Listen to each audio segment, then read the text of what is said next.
नमस्कार मित्रों, ज्ञान कुंज चैनल पर आपका स्वागत है। मित्रों, कई बार आपने महसूस किया होगा कि जो लोग अच्छे कर्म करते हैं वो परेशान रहते हैं, वहीं जो बुरे कर्म करते हैं वो खुशी से रह रहे होते हैं।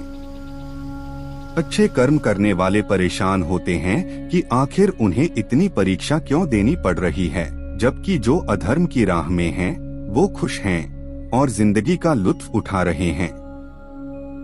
एक बार माता पार्वती ने भी यही प्रश्न भगवान शिव से पूछती है कि प्रभु, ऐसा क्यों है जो मनुष्य सत्य की राह पर चलता है, अच्छे कर्म करता है, उनके साथ बुरा क्यों होता है?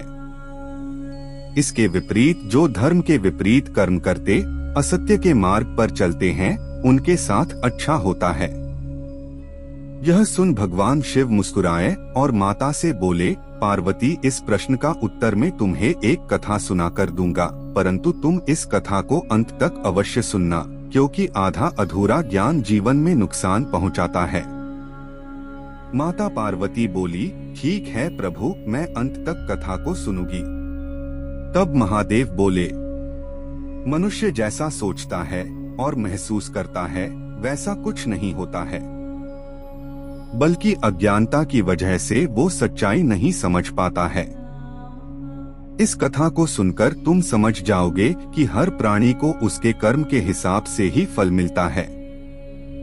प्रकृति हर किसी को अपनी राह चुनने का मौका देती है, अब वो मनुष्य की इच्छा पर निर्भर करता है कि उसे धर्म की राह चुननी है या अधर्म की। कथा शुरू करते हुए भगवान शिव ने कहा, एक नगर में दो पुरुष रहा करते थे। एक पुरुष व्यापारी था जिसके जीवन में धर्म की बहुत महत्ता थी। वो पूजा पाठ में यकीन रखता था। वो हर रोज मंदिर जाता था और दान धर्म भी करता था और हर रोज भगवान की पूजा करता था।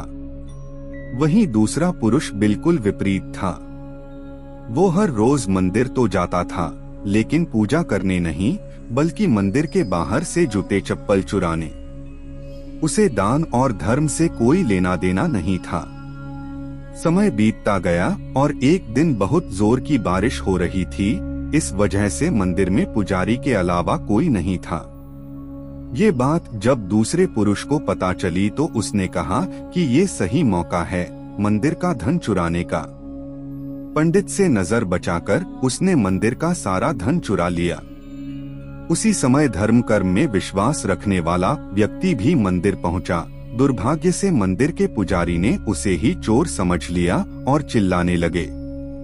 वहां लोग एकत्र हो गए और उसे बहुत मारा। किसी तरह वो बचते बचाते वहां से निकला तो दुर्भाग्य ने उसका साथ वहां भी नहीं छोड़ा। मंदिर के बाहर वो एक गाड़ी से टकरा गया और घायल हो गया। फिर वो व्यापारी लंगड़ाते हुए घर जाने लगा तो रास्ते में उसकी मुलाकात उस पुरुष से हुई जिसने मंदिर से धन चुराया था। उसने कहा, आज तो मेरी किस्मत चमक गई, एक साथ इतना सारा धन मिल गया। ये सब देखकर उसे बहुत बुरा लगा और उसने अपने घर से भगवान की सारी तस्वीरें निकाल दी। कुछ सालों बाद दोनों की पुरुषों की मृत्यु हो गई। मरने के बाद जब दोनों यमराज की सभा में पहुंचे और भले पुरुष ने दूसरे व्यक्ति को देखा तो उसे बहुत गुस्सा आया।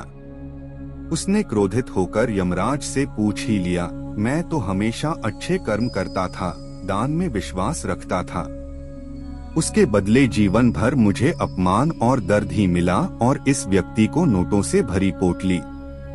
आखिर ऐसा भेदभाव क्यों? इस पर यमराज ने कहा, पुत्र, तुम गलत समझ रहे हो।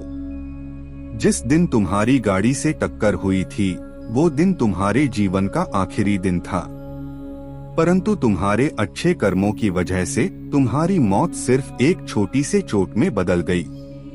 तुम इस दुष्ट व्यक्ति के बारे में जानना चाहते हो। दरअसल इसके भाग्य में राजयोग था, मगर इसके कुकर्मों और अधर्म की वजह से वो सिर्फ एक छोटी सी धन की पोटली में बदल गया। कथा सुनाने के बाद भगवान शिव पार्वती से कहते हैं, पार्वती, क्या अब तुम्हें तुम्हारे सवाल का जवाब मिल गया?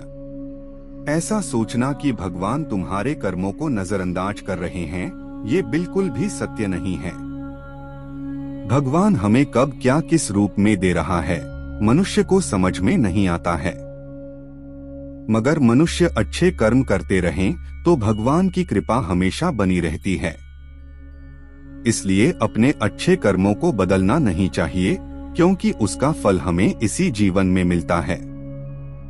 इसलिए मनुष्य का फर्ज है कि वो हमेशा अच्छे कर्म करते रहें, क्योंकि श्री कृष्ण ने गीता में भी बताया है कि किसी के द्वारा किया गया कर्म बेकार नहीं जाता है, चाहे वो अच्छा हो या बुरा। धन्यवाद मित्रों। आशा है आज का वीडियो पसंद आया होगा। मित्रों, वीडियो पसंद आए तो कमेंट में ओम नमः शिवाय अथवा हर हर महादेव अवश्य लिखें।